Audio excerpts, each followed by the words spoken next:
What's going on, DIYers? This is what I got going on for the project.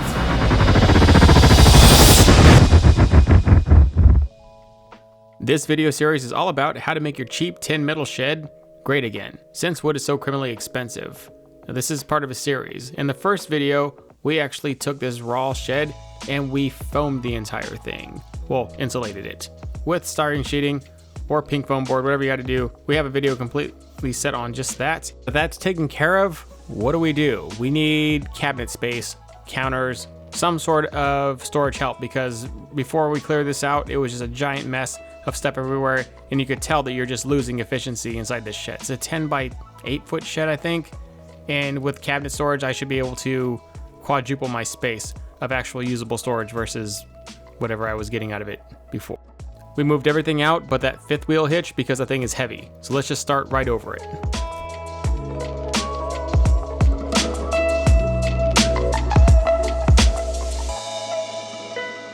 Okay, so what's going on here is we got the first kind of corner done, and they're just 3.5 foot deck screws through. They're offsetting so they miss each other.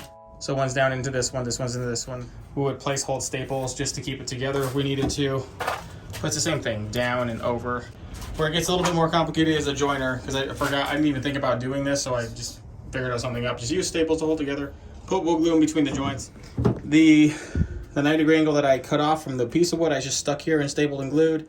And this gives a little bit of a bite here for this end to stay up, and it'll also provide the stud coming out a section to be there. Same thing over here. So sections coming in out here, and out here we'll have a little place to put it on until we can fasten it correctly, and we can fasten it any different ways when we run pilot holes through. And then we can also put additional under supports as needed once we get that far.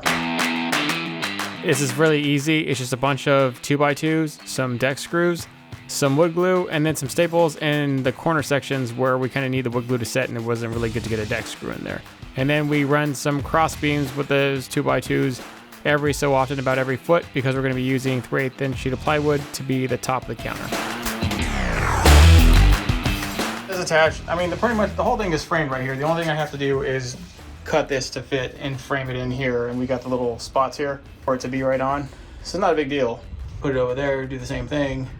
Where we really are, I have these pre-drilled, just slots, deck screws ready to go in, and we'll just be making studs about every foot. Because the plywood we're going to put on here is not terribly heavy. Now, I guess if you got some really thick plywood, you wouldn't need to do this step, but because plywood's $1 million freaking, and I have a bunch of these leftover studs and leftover screws, we're going to go ahead and run studs to frame the whole countertop. It's just how it's going to be really, really loosely done. And then the 3/8 cheap 3-ply plywood that we bought, which is still really expensive, we'll just lay right on here, and then we'll be done with it.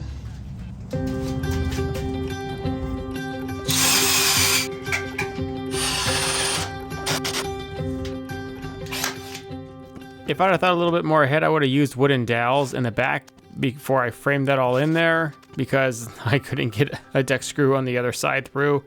But then what I ended up doing was just stapling it in place and then kind of tapering the screw into the back stud, which worked, and it only needed to work for a moment, because really once you get the plywood on top, you can just, drill a bunch of screws into that, which will support those beams right directly to it, and it'll stiffen it up anyway. So it was just really just a placing. But just FYI, get a cheap set of dowels from Harbor Freight and make it happen. It would have been a little bit more structurally sound and better.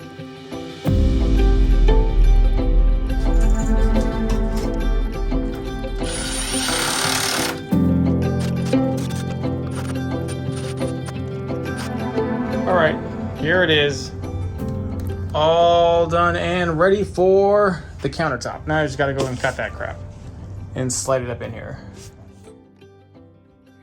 The cheapest wood I could find that is still structurally integral enough to hold stuff is a 3/8 sheet of very cheap plywood that I think I found at Home Depot. That's what we're gonna be using, because I mean, anything else is just overkill and way too expensive in these times. This actually was decent. It was like $20 something versus 50 or 60 or 100. All I'm doing is pre-drilling the holes, and then I'm using a countersink bit also that I got from Harbor Freight. And that is just what we're doing. I had that bucket of deck screws left from another project. We're not a whole lot of money into this. We really are doing pretty well. And it's fairly structurally sound considering how simplistic we put it together. julep, pop, pop, pop, pop, pop, julep, pop, pop, pop, pop, pop, julep, pop, pop, pop, pop, pop,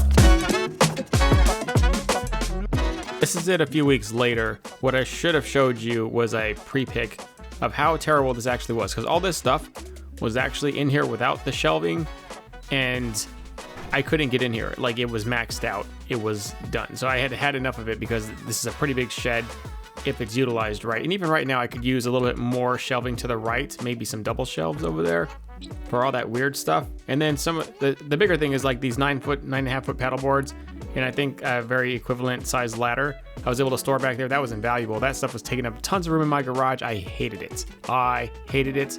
And all these other things like these outboard motors, because I'm a big boating person, the trolling motors, because I'm a big fishing person, and like, I don't know, it worked out really well. I mean, I could get some more storage totes possibly, like get that. The possibilities are endless. You really could make a drawer system, a complete cabinet system in there, and it's all just tucked away in that cheap metal shed, and it works. Thank you guys for checking these out. Hope you watched the other video. Like, subscribe, comment if you like what we got going on here. It helps us trend. Thank you.